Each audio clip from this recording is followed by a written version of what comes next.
नमस्कार आप सभी को। आज का अपना वीडियो स्कूल व्याख्याता भर्ती आरपीसी 2025 जो होने वाला है उसमें बायोलॉजी सिलेबस को अपन कैसे कवर करेंगे उसके बारे में ये हमारा वीडियो नंबर सेकंड रहेगा। पहले वीडियो में हमने बॉटनी का सिलेबस पार्ट है उसको आप कैसे रीऑर्गेनाइज करेंगे और कैसे उसको शेड्यूल करेंगे ये सब हमने समझा था। तो चलिए स्टार्ट करते हैं आज के सेशन को।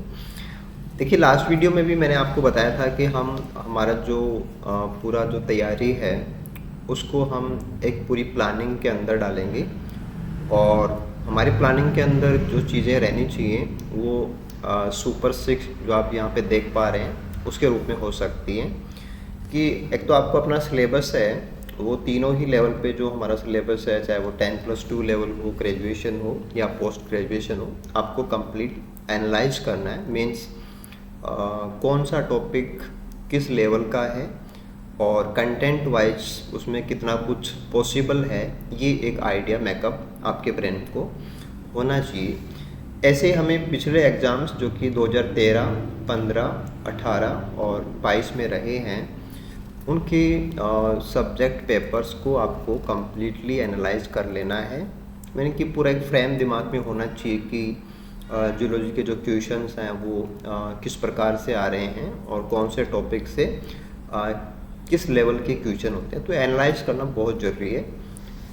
देखो इसके बाद में आपको अपना जो पूरा सिलेबस है जूलॉजी का उसको रीऑर्गेनाइज करना है। रीऑर्गेनाइज का मतलब ये है कि जैसे 10+2 ग्रेजुएशन पीजी जो भी था उस हिसाब से भी बहुत सारे स्टूडेंट तैयारी करते हैं कि आपने सिलेबस उठाया और आप सिरे से उसको तैयार कर रहे हैं। दूसरा तरीका ये होता है कि आप अपने सिलेबस को अपनी तैयारी के पर्पज़ से दोबारा से उसको रीऑर्गेनाइज करो और फिर उस पर सीक्वेंस के अंदर काम करो। तो मैं आपको सजेस्ट करना चाहूँगा कि हमें रीऑर्गेनाइज करना चाहिए क्योंकि लास्ट इंटरेक्शन में स्टूडेंट्स के साथ में हमने जो मेंटरशिप जो रखा था उसमें हमने यही चीज़ उनको फॉलो कराई थी और काफ़ी अच्छे रिजल्ट भी उन लोगों के रहे थे। तो आई होप ये अच्छा अप्रोच होता है। ऐसे ही बहुत अच्छी चीज़ होती है कि आपको अपना स्टडी मटेरियल है वो सेलेक्ट करना होता है। काफ़ी अच्छा स्टडी मटेरियल होना चाहिए और आपके पास डाइवर्सिटी हो सकती है, अलग अलग लेवल का स्टडी मटेरियल हो सकता है, बट अच्छा मटेरियल बोलने का मतलब ये है कि आपको एग्ज़ाम के बाद में जब आप ऑब्जेक्शंस की बात करते हैं तो ऑब्जेक्शंस लगाने वाला मैटर आपका था ही नहीं या आपने जो चीज़ें तैयार की उनसे कभी ऑब्जेक्शन लग ही नहीं सकता, तो मैं नहीं मानता कि वो मटेरियल आपका सही था। तो थोड़ा सा आपको इस चीज़ के लिए सोचना चाहिए कि एटलीस्ट टॉपिक वाइज अच्छे बुक्स जहाँ से आप कोई भी इश्यू अगर पेपर में होता है या ऑब्जेक्शन की बात आती है तो वहाँ तक आप जा सकें। यानी कि पहले दिन से आप अच्छे लेवल पे होने चाहिए, ना कि आप एग्ज़ाम के बाद में उनको सर्च करें। ऐसे बहुत इम्पोर्टेंट है कि क्वेश्चन प्रैक्टिस आपका बहुत ही शानदार होना चाहिए। आप बहुत अच्छा तैयारी कर रहे हैं, बहुत अच्छा आपका प्रिपरेशन चल रहा होगा, बट क्वेश्चन प्रैक्टिस बहुत इम्पोर्टेंट होता है। लास्टली पेपर्स के जितने भी PYQs हैं आपको टॉपिक वाइज सारे निकालने चाहिए, उनके सभी ऑप्शंस को समझना चाहिए और उसके बाद में सेम उसी स्तर के जो क्वेश्चंस हैं उनके साथ में आपका रिपीटेड प्रैक्टिस होना चाहिए। यानी कि एक बार नहीं, आप टॉपिक के साथ में भी तैयार कीजिए, बाद में भी कीजिए और सीक्वेंस के अंदर बार बार क्वेश्चन प्रैक्टिस को आपको स्पेस देना है। और फिर फाइनली बात आती है कि आपके पूरा प्रोसेस जब आप ऑपरेट कर लेते हैं तो काफ़ी जगह पे डाउट्स रह जाते हैं, थ्योरी को लेके हो सकते हैं, क्वेश्चन को लेके हो सकते हैं, पर्टिकुलर ऑप्शन को लेके हो सकता है। तो वहाँ आपको एक बिल्कुल से एरर फ्री लर्निंग जो होती है उस पर जाना चाहिए। यानी कि आपके जितने भी डाउट्स हैं वो आप अपने जो पीर्स हैं यानी कि जो आपके मेंटर्स हैं जिनसे आप या तो क्लासेस ले रहे होंगे या जिनके साथ आप जुड़े हुए हैं, तो कोशिश कीजिए कि आपको सारे जो डाउट्स हैं वो क्लियर हो जाएं। तो हमारे अकॉर्डिंग आपको इन 6 आस्पेक्ट्स के ऊपर बहुत सीरियसली काम करना चाहिए क्योंकि एग्ज़ाम में बैठने मात्र से सिलेक्शन नहीं होता है। एग्ज़ाम को फाइट करने के लिए बहुत अच्छी प्लानिंग की ज़रूरत होती है और प्लानिंग का हर पार्ट बहुत स्ट्रॉन्ग होना चाहिए और आपका प्रयास भी उसके ऊपर उसी प्रकार से बहुत ही शानदार होना चाहिए। तो जूलॉजी का जो सिलेबस है उसको हमने जो रीअरेंज किया है वो मैं आपके साथ शेयर करता हूँ।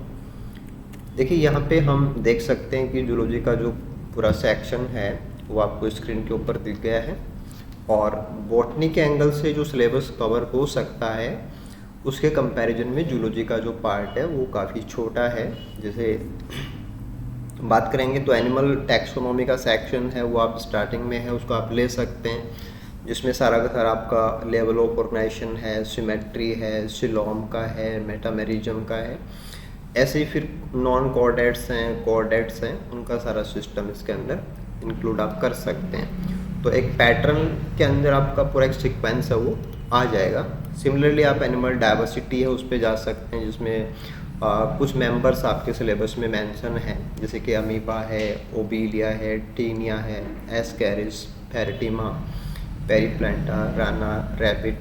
तो एक सीक्वेंस होना चाहिए ना कि एक बार आपने एक एनिमल टैक्सो स्टार्ट किया तो फिर आप उस टैक्सो को पूरा कीजिए, उसके क्वेश्चंस निकालिए, उसके प्रैक्टिस क्वेश्चन निकालिए, दैन डाउट्स हैं उनको आप डिस्कस आउट कीजिए, मतलब पूरा कंप्लीट कीजिए।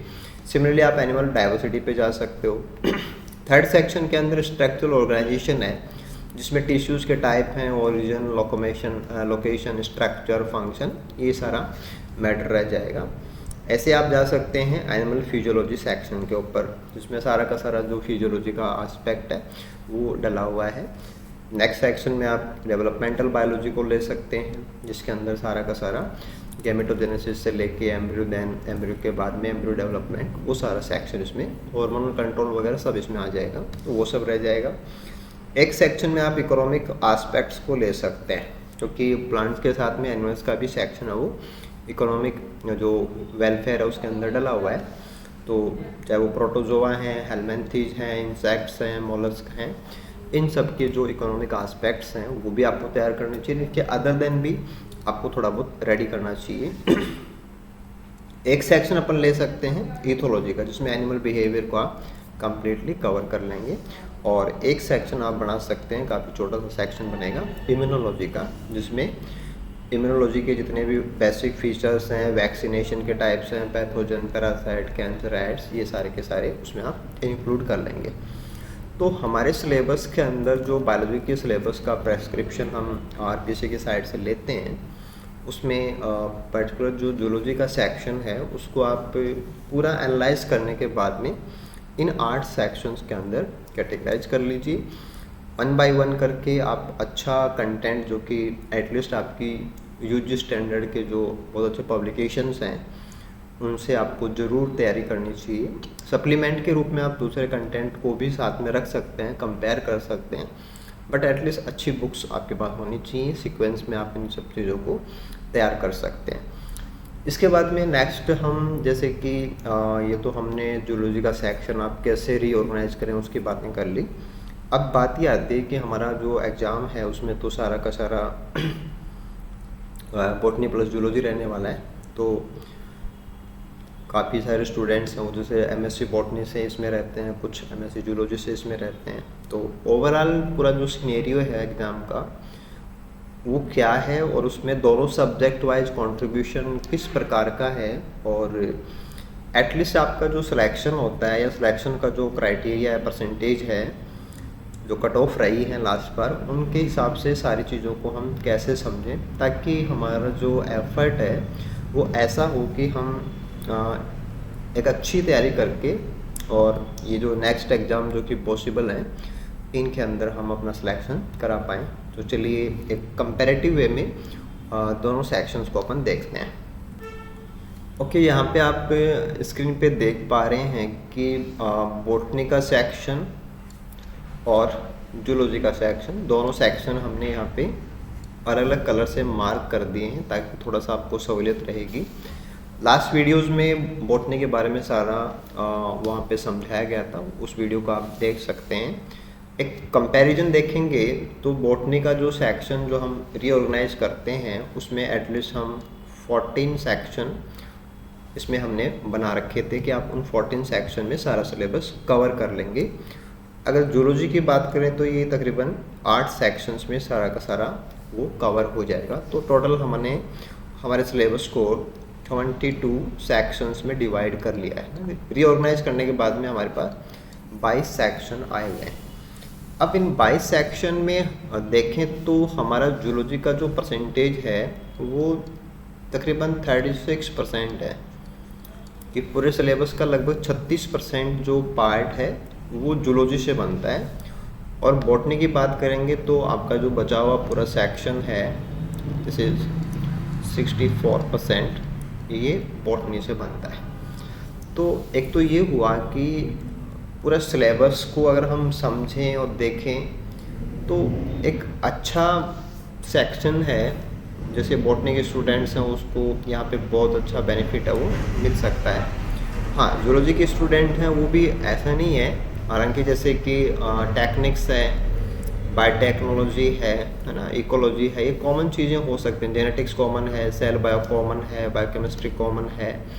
तो बहुत कुछ ऐसा है जैसे ओरिजिन ऑफ लाइफ है, वो भी यहाँ पे आप कॉमन ले सकते हैं। तो काफ़ी कुछ सेक्शन है वो जूलॉजी के साथ में मैच करता है। बट लास्ट पेपर्स को जब आप थोरली एनालाइज करेंगे तो वहाँ पे भी ये चीज़ आपको बिल्कुल से क्लियर हो जाएगी कि पेपर्स के अंदर जो बॉटनी का सेक्शन है वो ज़्यादा स्ट्रॉन्ग होता है। सिलेबस वाइज भी बहुत अच्छा कंट्रीब्यूशन है और पेपर्स के अंदर जो क्वेश्चंस हैं वो क्वेश्चंस भी मैक्सिमम जो फ्रैक्शन होता है वो आपको बॉटनी बेस्ट ही मिलेगा। तो बॉटनी के स्टूडेंट्स इसमें बहुत अच्छे से लीड कर सकते हैं अगर वो थोड़ा ज़्यादा सिंसियरली काम करें। सिमिलरली जूलॉजी के स्टूडेंट्स हैं वो भी अगर कुछ टॉपिक्स को बहुत अच्छा तैयार करें तो फिर वो भी ऐसा बहुत शानदार स्कोर इसमें निकाल सकते हैं। तो ये तो हमने देख लिया कि पूरा जो सिलेबस है उसको हम रीऑर्गेनाइज करें तो दोनों सब्जेक्ट वाइज जो वेटेज है उसको हम ऐसे समझ सकते हैं। तो मेरा ऐसा मानना है कि आप दोनों ही सब्जेक्ट के अच्छे बुक्स हैं, अच्छा कंटेंट है, अच्छे टीचर्स हैं, उनसे आपको ये सब बिल्कुल कंटिन्यू करना है। और एक अच्छा अप्रोच आपको टॉपिक नंबर 1 से ही चालू करना है कि पहले टॉपिक से लास्ट टॉपिक तक आपको बहुत अच्छा अप्रोच इसके लिए अप्लाई करना है। अब देखो इसके बाद में हम दूसरा ये देख लेते हैं कि पिछली बार का जो कट ऑफ है वो किस प्रकार का रहा हुआ है, ताकि हम थोड़ा सा उन चीज़ों को भी इसमें ऐड कर लेंगे। तो हमारा जो पूरा प्लानिंग है कि पहले दिन से लेके लास्ट सिलेक्शन तक का हमारा सारा प्लानिंग है वो हमारे सामने आ जाएगा। तो हम यहाँ पे देख सकते हैं कि लास्ट बार का एग्ज़ाम फाइनल उसका जो कट ऑफ है वो रिजल्ट का जो सेक्शन है आरपीएससी वेबसाइट से वहाँ से डाउनलोड किया हुआ है। तो 19 सितंबर 2023 के इस डिक्लेरेशन के अकॉर्डिंग इन्होंने प्रोविजनल जो लिस्ट है वो यहाँ पे डाल दी थी। डॉक्यूमेंट वेरिफिकेशन के बाद में ये टोटल जो रोल नंबर्स हैं मेरिट क्रमांक के साथ यहाँ पे दिए हुए हैं। जो हाईलाइट किए हुए हैं जैसे 72 रैंक के ऊपर इब्राहिम खान का नाम है, 157 के ऊपर नयनतारा सोलंकी का नाम है, 26 के ऊपर ये सीमा जहांगीर का नाम है। ये पर्टिकुलर स्टूडेंट जो हमारा लास्ट बेस था उसमें हमारे साथ जुड़े हुए थे और टोटल 11 स्टूडेंट में से ये स्टूडेंट यहाँ तक पहुँच पाए। इन्होंने बहुत अच्छा मेहनत किया, इनको दोबारा से बिल्स फैमिली की तरफ से बहुत बहुत बधाइयाँ। देखिए टोटल 162 स्टूडेंट्स थे वो यहाँ पे सिलेक्ट हुए थे और यहाँ आप इनका फाइनल जो कट ऑफ है वो देख सकते हैं। अगर जनरल कैटेगरी की बात करें तो ये था 62.51%। अगर EWS की बात करेंगे तो ये 57.52 था। SC कैटेगरी के लिए 53.83 था, ST के लिए 45.12, OBC के लिए 60.60 और MBC कैटेगरी के लिए 49.12% था। क्योंकि टोटल आपका जो मार्किंग होता है वो 300 आपका सब्जेक्ट होता है, 150 जीके का पेपर था उसका था। तो आउट ऑफ 450 जो टोटल मार्क्स होते हैं वहाँ से सिलेक्शन कट ऑफ मार्क्स आप यहाँ पे देख सकते हैं कि जैसे 281.31 हमने जनरल का परसेंटेज मैंने यहाँ पे आपको बताया है। तो एक ये होता है ना कि सिलेक्शन के लिए हमें कितने मार्क्स चाहिए, ये बहुत इम्पोर्टेंट चीज़ होती है। और इस लेवल पे जाके अगर हम इनको देख पा रहे हैं तो जैसे जनरल का 62.51 है, तो 62% है, 62.5% है। तो कोई ऐसा स्कोर नहीं है कि आप अपनी तैयारी को अगर जज करें तो इसको आप अचीव नहीं कर सकते, बहुत आराम से अचीव कर सकते हैं। जो मेरा पर्सनल एक्सपीरियंस स्टूडेंट्स के साथ में रहा है और जो मैं समझ पाया हूँ, उसमें सबसे बड़ा ये रहता है कि मोस्टली स्टूडेंट्स हैं वो आपस में एक दूसरे को फॉलो करते हैं। और फॉलो करने का मतलब ये कि कुछ सिलेक्टेड स्टडी कंटेंट है कि लोग उसी पे डिपेंडेंट रहते हैं। यानी कि जो कोचिंग इंस्टीट्यूट्स हैं जो कि नीट बायोलॉजी के लिए तैयारी कराते हैं, केवल आप उनके कंटेंट तक सीमित रहेंगे तो मुझे लगता है कि आपको दिक्कत आ सकती है। तो ऐसा नहीं है कि आपको किसी सिंगल सोर्स पे नहीं रहना होता है। सिलेक्टेड टॉपिक्स के ऊपर आपको कुछ बुक्स ज़रूर से आपको काम में लेनी चाहिए। और नेक्स्ट एक वीडियो में मैं कोशिश करूँगा कि पर्टिकुलर जो बुक्स हैं, और स्पेशली जैसे आप मोस्टली स्टूडेंट्स हैं वो एमएससी लेवल की बुक्स को बहुत ही कम यूज़ करते हैं, तो किसी एमएससी स्टैंडर्ड की बुक को आप कितना पढ़ेंगे और कैसे पढ़ेंगे, तो इसके लिए मैं एक छोटा सा वीडियो आपके लिए और तैयार करूँगा जिसमें ये भी आप समझ पाएंगे कि इतना बड़ा काम नहीं होता है कि आप किसी बुक को बिल्कुल से शामिल नहीं कर रहे अपनी तैयारी में, तो ऐसा कोई डर नहीं होता है। तो एक तरीका होता है, वो तरीका भी मैं आपको शेयर करूँगा। लेकिन यहाँ से हम समझ सकते हैं कि कट ऑफ वाइज देखें और इस बार के हिसाब से भी बात करें तो मुझे जहाँ तक लग रहा है कि 65 से 70% जो मार्क्स हैं, ऐसा कुछ टारगेट लेके आपको काम करना चाहिए। ये एक अच्छा है, ऐसा नहीं है कि भी आप इससे कोई बहुत ज़्यादा दूर रहने वाले हैं, बट एक बहुत अच्छा प्लानिंग जो कि स्टार्टिंग में हमने एक सुपर 6 के नाम से आपके साथ शेयर किया मैंने, तो वो चीज़ ज़रूरी है, बहुत ज़्यादा ज़रूरी है। क्योंकि ऐसा तो है नहीं कि भाई आपको कोई ट्रायल तो देना नहीं है कि आप एग्ज़ाम में फॉर्म भरेंगे, बैठेंगे और फिर देखेंगे कि क्या होता है। ये तो गलत अप्रोच होती है। आपको सेम एग्ज़ाम के अंदर ही अपना सिलेक्शन कराना होता है। नो डाउट कंपटीशन पूरे राजस्थान भर का अच्छा खासा कंपटीशन है, चाहे आप कोई सी भी कैटेगरी की बात करेंगे। तो हमें पूरा एफर्ट कैसे लगाना है, और वो सारा मैंने बॉटनी वाले स्टूडेंट्स के लिए हमारा पहला वीडियो था उसमें डाला हुआ है। जूलॉजी के एंगल से मैंने इस वीडियो में समझाया, साथ में कंपैरेटिव दोनों को करने की कोशिश की है। तो आई होप आप ये सारी बातें समझ पाए हैं। और क्योंकि ये लगभग सारा कुछ फिक्स है कि आपका एग्ज़ाम का notification, advertisement, examination with in 6 से 8 महीने के अंदर ऑलमोस्ट मुझे लगता है कि ये चीज़ें लगभग हो रही होंगी। तो ज़्यादा कुछ गैप नहीं है, ज़्यादा कुछ डिले भी आपको नहीं करना चाहिए। सिलेबस को आपको अभी डाउनलोड करके, पेपर्स को डाउनलोड करके आपको एनालाइज का काम चालू कर देना चाहिए। अगर आप कहीं से तैयारी कर रहे हैं तो भी आपको दोबारा से एनालाइज करने की ज़रूरत है। और बॉटनी के रिगार्डिंग अगर आपको राजस्थान भर के अंदर एक टॉप लेवल तक अपना नॉलेज की बात करें या क्वेश्चन सॉल्विंग या स्कोरिंग की बात करें, तो डेफिनेटली आप बिल द बायो पॉइंट के साथ जुड़ सकते हैं।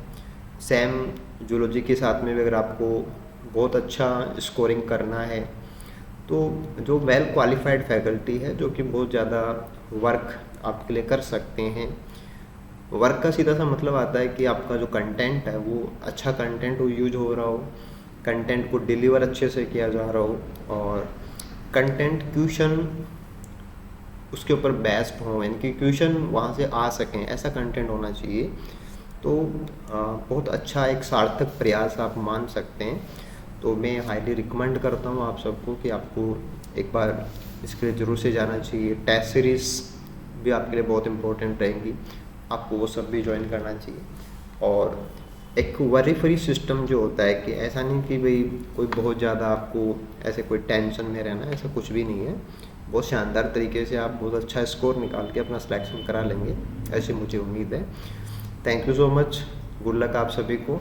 और जो भी स्टूडेंट इच्छुक हैं वो कमेंट बॉक्स में भी हमें लिख सकते हैं। पर्सनली जो नंबर हैं उन पे भी कांटेक्ट कर सकते हैं, या हमारी वेबसाइट पे आप जा सकते हैं। ऐप के ऊपर भी सारा कुछ अवेलेबल रहेगा। Thank you so much.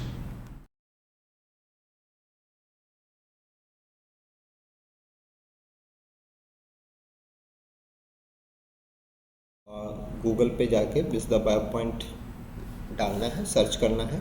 Search करते ही आपके पास इंटरफेस के अंदर ये आ जाएगा, और यहीं आपको क्लास प्लस के साथ में जो बिल्ड द पावर पॉइंट का एसोसिएशन है वो मिल जाएगा। बिल्ड द पावर पॉइंट पे आप क्लिक कर दीजिए, और क्लिक करने के बाद में जो पर्टिकुलर हमारा मोबाइल स्टोर है वो ओपन हो जाएगा। देखिए यहाँ पे आप अगर नए यूजर हैं तो अपने मोबाइल के अंदर हमारा एप्लीकेशन डाउनलोड करने के लिए डाउनलोड के जो दोनों लिंक हैं, चाहे आप आईफोन यूज़ कर रहे हैं तो आईफोन के लिए लिंक अवेलेबल है, एंड्रॉयड फ़ोन के लिए भी लिंक आपको मिल जाएगा। उसके बाद में आप पर्टिकुलर जो एग्ज़ामिनेशन है, जैसे टीचिंग जॉब एग्ज़ाम्स में जाएंगे तो वहाँ पे ये सेक्शन आपको मिल जाएगा। इसमें हमारे 3 कोर्सेज टीचिंग को लेके भी चल रहे हैं। एक आरपीएससी स्कूल लेक्चरर का कंप्लीट कोर्स चल रहा है, और एक टेस्ट सीरीज चल रहा है, और तीसरा है वो आरपीएससी असिस्टेंट प्रोफेसर के लिए मॉक इंटरव्यू सेशन चल रहा है। तो आप जो फर्स्ट ग्रेड बायोलॉजी के लिए इच्छुक हैं वो इस पर्पल कलर वाले कोर्स के ऊपर क्लिक करके और यहाँ से प्रॉपर कोर्स है उसको चालू कर सकते हैं। कंटेंट के अंदर काफ़ी सारा कंटेंट यहाँ पे अवेलेबल है। रेगुलर क्लासेस यहाँ पे जारी हैं। सेक्शन ए के अंदर लगभग 232 वीडियोस 46 फाइल्स अवेलेबल हैं। सेक्शन बी के अंदर जो कि अभी प्रेजेंट में रनिंग बैच है उसके 51 वीडियोस आ चुके हैं।